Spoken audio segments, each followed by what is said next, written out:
Kita kalau misalkan yang ngomongin motovlog di Indonesia itu udah lama banget ramenya, bahkan mungkin dari awal tahun 2010-an. Tapi emang viralnya di Indonesia itu pada tahun 2014 bahkan sampai 2017 tuh lagi rame-ramenya banget, lagi hype-hypenya banget. Dan emang bisa kita patut akui nih ya, Ripan juga nih ya, bisa bilang pada tahun tersebut masih banyak banget motovlogger berkualitas yang bener-bener merepresentasikan skill, pengetahuan, ilmu, pemahaman mereka di dunia otomotif lewat motor dengan konsep vlog. Tapi sekarang najisnya banyak motovlogger bocah-bocah ngaber, bocah-bocah drama dengan hoodie barong mereka dan helm full face mereka. Banyak motovlogger yang sama kontennya ngevlog di motor, tapi isi dari konten mereka yang tidak berbobot. Kok dikunci segala?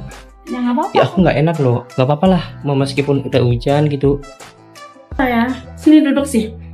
Gimana? Tidak ada yang mereka bisa perlihatkan di sosial media. Tidak ada poin dan juga hikmah yang bisa kita ambil dari konten-konten mereka, selain konten clickbait dari thumbnail dan juga judul yang ternyata isinya konten drama. Belum juga sok-sokan ribut drama juga. Dan kalau misalkan yang kita ngomongin, banyak banget motovlogger sampah yang ngebet banget pengen viral dengan cara memberikan konten clickbait yang sebenarnya nggak layak kita tonton, konten-konten sampah seperti ini. Nah lu, woi.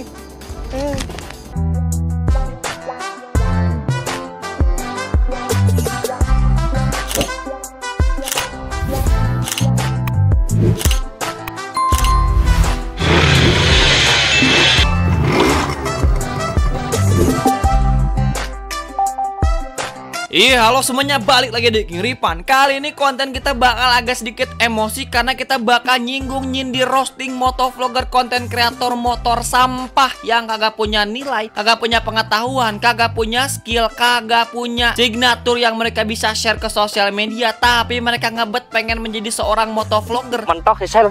Aduh, sorry. Ngerem mendadak. Wih, aduh. Mau ngapain, Sel?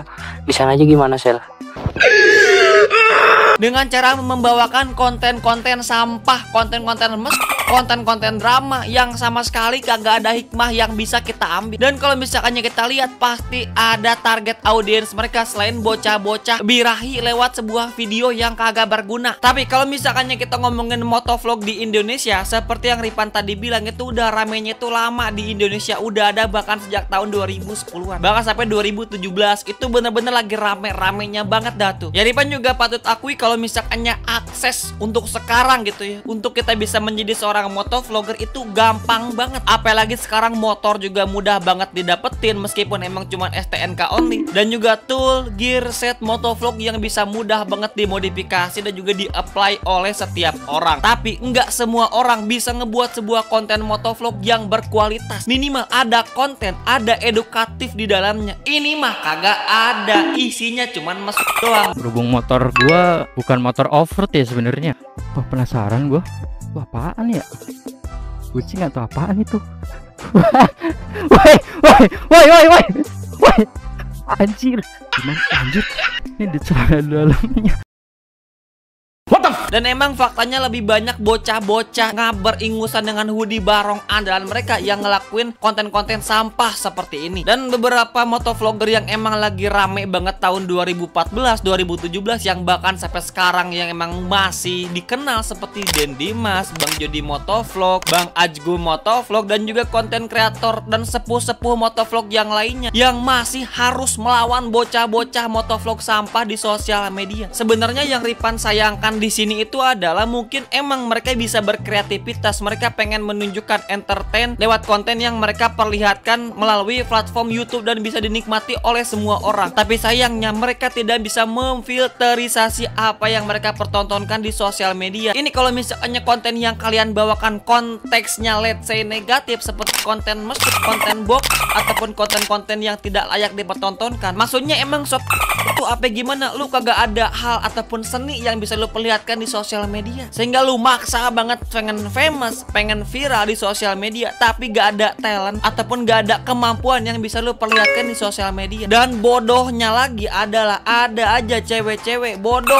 idiot, stretok yang pengen baik banget dijadiin figur model buat motovlogger sampah tidak berkualitas seperti ini, hanya untuk dipertontonkan orang-orang cowok-cowok ataupun viewers Dan yang harus kita garis bawahi di sini adalah definisi dari motovlogger itu sendiri, bukan motovlogger drama ataupun motovlogger dan dua hama tikus sampah ini yang sekarang jadi problema utama yang mungkin bisa mencoreng nama motovlogger di platform YouTube ataupun platform yang lainnya. Ya mungkin bisa kita bilang viewers mereka banyak, bisa sampai ratusan ribu bahkan sampai jutaan. Tapi apakah kita layak menjawab itu adalah sebuah prestasi yang bisa kita capai? Kagak bisa. Kalau misalkannya ada orang yang nonton konten lu, pola pikir mereka juga sama, serendah se-SDM nihil itu bisa nonton konten sampah kayak yang lu buat itu. Ya kalau misalkan Ripan juga sebenarnya nggak menormalisasi istilah kata balap liar, ataupun Ripan juga sering juga nonton konten kreator motovlogger balap liar seperti Bang Ari Anca. Ripan bukan menormalisasi ini, tapi Ripan jujur lebih suka banget konten yang seperti itu karena ada seni di baliknya. Seni seperti apa? Mereka melakukan riset, pendalaman, tune up, tuning pada motor yang mereka buat sehingga motor Ninja RR bisa ngebantai Ninja 2 silinder 250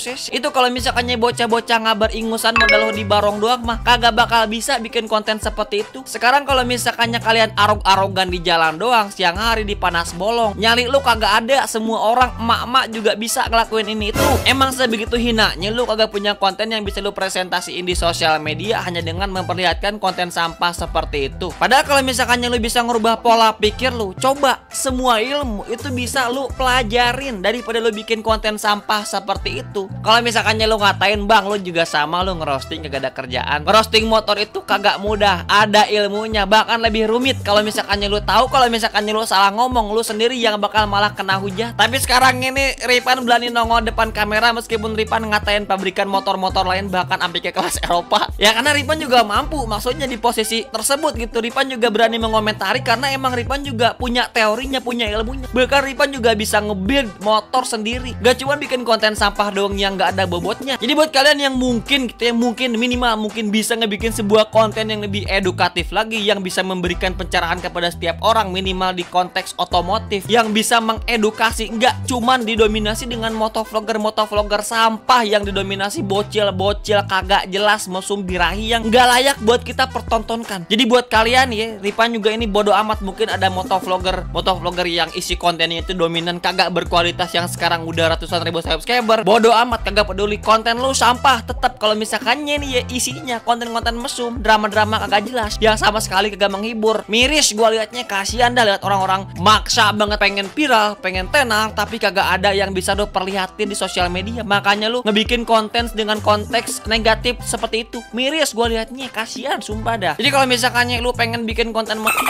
udah bae lu bikin channel khusus, upload di website di kalian. Yaudah pokoknya itu dah buat kalian yang pengen mulai sekarang, pengen mungkin nonton video ini pengen mulai ngevlog motor, coba lu harus punya niche diri lu sendiri. Jangan ngikut-ngikut maksa dengan konteks-konten negatif, dengan ngelakuin konten sebagainya. Ya semangat buat konten kreator yang dengan konteks konten positif. Dan bodo amat lu kagak peduli dengan konten sampah, mendingan lu pergi bae dah ke Bantar Gebang. Iya gitu deh pokoknya.